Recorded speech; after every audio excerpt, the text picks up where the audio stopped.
Historia completamente absurda, de Giovanni Papini. Hace unos cuantos días, mientras estaba escribiendo, con una ligera irritación, algunas de las más falsas páginas de mis memorias, oí llamar levemente a la puerta, pero no me levanté ni contesté.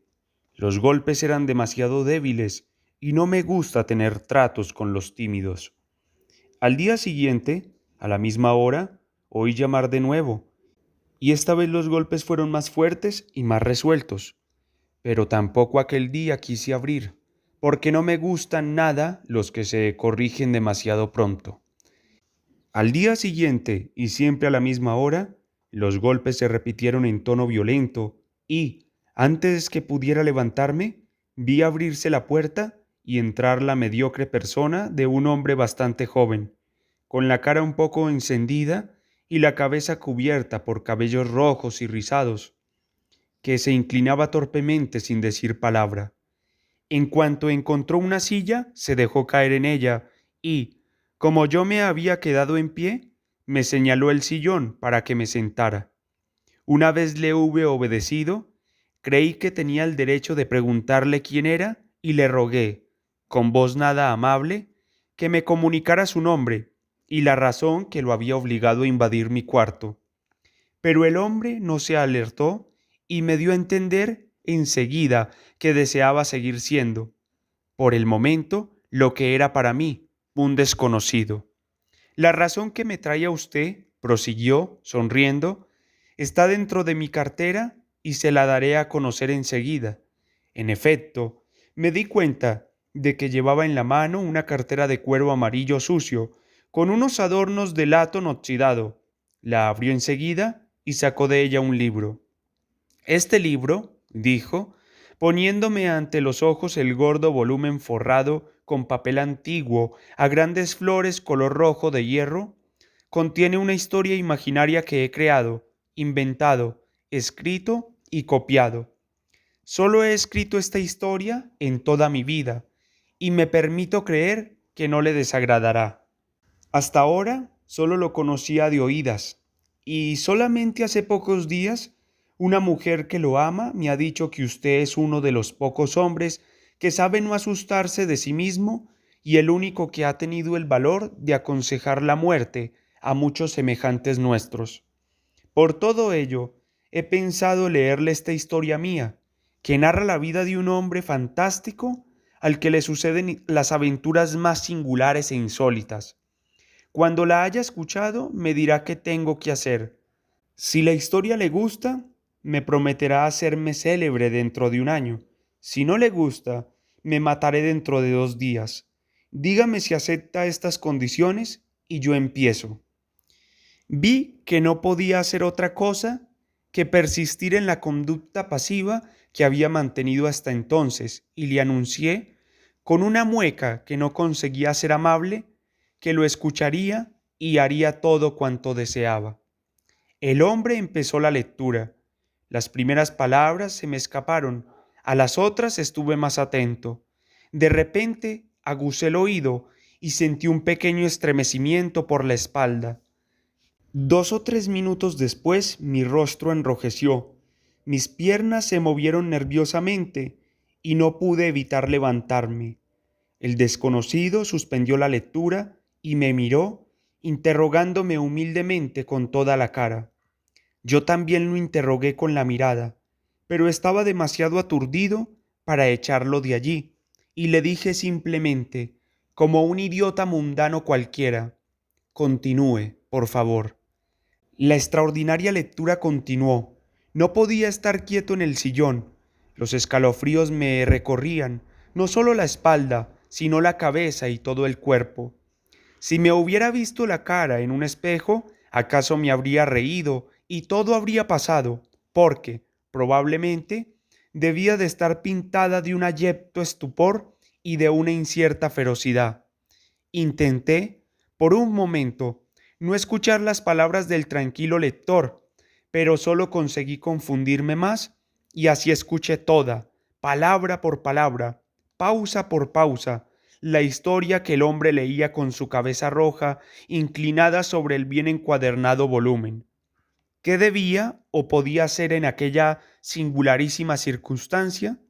Agarrar al maldito lector y echarlo fuera del cuarto como un fantasma inoportuno. Pero, ¿por qué tenía que hacer todo eso?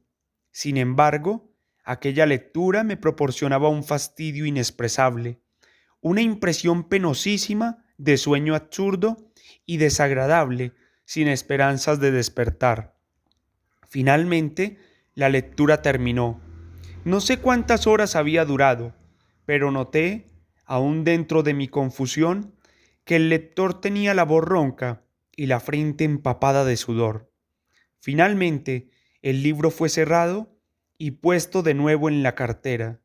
El desconocido me miró con ansiedad, pero sus ojos no eran tan ávidos como antes.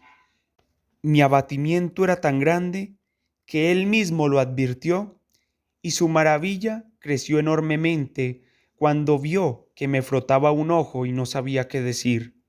En aquel momento me parecía que nunca más podría hablar y las cosas más simples que estaban a mi alrededor se hicieron de repente, a mi vista, tan extrañas y hostiles que casi me atemorizaron. Todo esto parece muy vil y vergonzoso, incluso en mí, que no tengo ninguna indulgencia para mi turbación. Pero la razón de todo aquel trastorno era muy fuerte.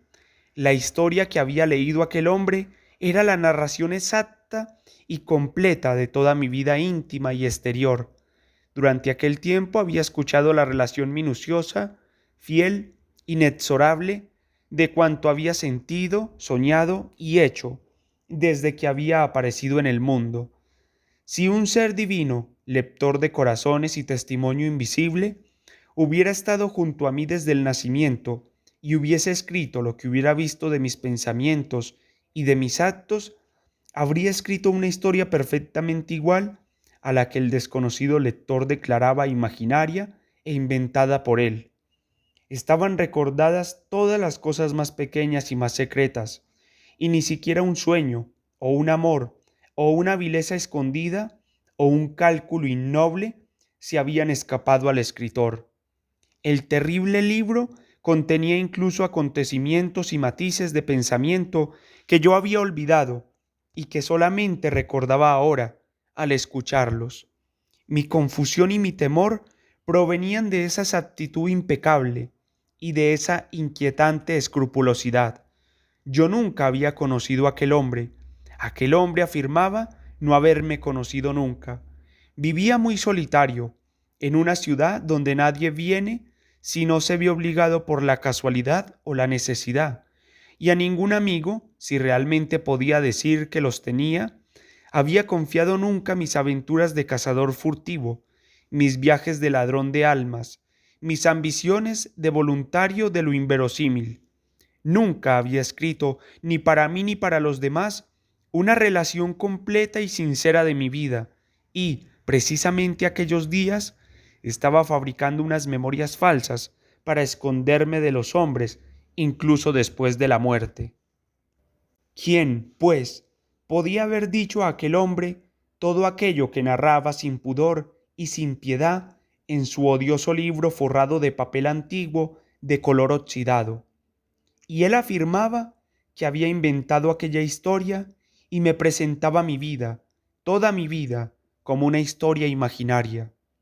Me sentía terriblemente turbado y conmovido, pero de una cosa estaba seguro: aquel libro no debía ser comunicado a los hombres. Aunque se muriera su autor, no podía permitir que mi vida fuera divulgada de aquella manera entre todos mis enemigos impersonales. Esta decisión, que sentía bien firme dentro de mí, sirvió para serenarme. El hombre seguía contemplándome con aire consternado y casi suplicante. Habían pasado solamente 2 minutos desde que había dejado de leer y no parecía que hubiese comprendido las razones de mi turbación. Finalmente pude hablar. «Perdone, caballero», le pregunté. «¿Usted me asegura que esta historia es realmente inventada por usted?» «Sí», respondió el enigmático lector, un poco tranquilizado. «La he pensado e imaginado durante largos años y, de cuando en cuando, he hecho retoques y cambios en la vida de mi héroe. Todo, sin embargo, es de mi invención. Estas palabras me turbaron todavía más, pero conseguí hacer otra pregunta. Dígame, se lo ruego, ¿está realmente seguro de que no me ha conocido nunca antes de hoy? ¿Que nunca ha oído contar mi vida a alguien que me conozca?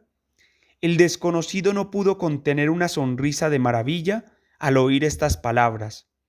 Ya le he dicho, respondió, que hasta hace poco tiempo solo conocía su nombre y que solamente hace pocos días me han dicho que usted sabe aconsejar la muerte. Pero no he sabido nada más sobre usted. Era necesario que su condena no tardara en cumplirse. ¿Sigue estando dispuesto, le pregunté con solemnidad, a mantener las condiciones establecidas por usted mismo antes de leer? Sin ninguna vacilación, repuso, con un ligero temblor en la voz. No tengo otras puertas a que llamar y esta obra es toda mi vida. Noto que no podría hacer otra cosa. Es mi obligación decirle, pues, reanudé con la misma solemnidad, pero atemperada por una cierta tristeza, que su historia es estúpida, aburrida, incoherente y abominable. Ese que usted llama su héroe no es sino un malandrín odioso que desagradaría a todos los lectores delicados. No quiero ser demasiado cruel y decirle más cosas. Vi perfectamente que aquel hombre no esperaba estas palabras y advertí, con espanto, que sus ojos se cerraron de repente. Pero reconocí enseguida que su dominio de sí mismo era igual a su honestidad. Inmediatamente volvió a abrir los ojos y me miró sin miedo y sin odio. ¿Quiere acompañarme?, me preguntó con voz demasiado dulce para ser natural. Claro, repuse, y una vez que me hube puesto el sombrero, salimos de casa sin decirnos nada. El desconocido llevaba aún su cartera de cuero amarillo y yo lo seguí, como en sueños, hasta la orilla del río, que corría hinchado y estrepitoso hasta las negras paredes de piedra. Cuando hubo mirado alrededor y comprobado que no había nadie que tuviera aspecto de Salvador, se volvió hacia mí diciendo: «Perdóneme si mi lectura lo ha cansado. Creo que nunca más volvería a fastidiar a un ser viviente. Olvídeme en cuanto pueda». Y estas fueron sus últimas palabras, porque saltó ágilmente el pretil y, con un impulso rápido, se arrojó al río con su cartera. Me asomé para verlo una vez más, pero el agua lo había ya acogido y cubierto. Una niña tímida y rubia se había dado cuenta del rápido suicidio, pero no pareció que la asombrara mucho, y prosiguió su camino comiendo avellanas. Apenas estuve en mi cuarto me tumbé en la cama y me dormí sin demasiado trabajo, abatido y debilitado por lo inexplicable. Esta mañana me he despertado bastante tarde con una extraña impresión. Me parece que ya estoy muerto y que solo espero que vengan a enterrarme. Siento que ya pertenezco a otro mundo y todo lo que me rodea tiene un aire indecible de cosa pasada, acabada, sin ningún interés para mí. Un amigo me ha traído flores y le he dicho que podía esperar a ponerlas sobre mi tumba. Me ha parecido que sonreía, pero los hombres sonríen siempre cuando no comprenden.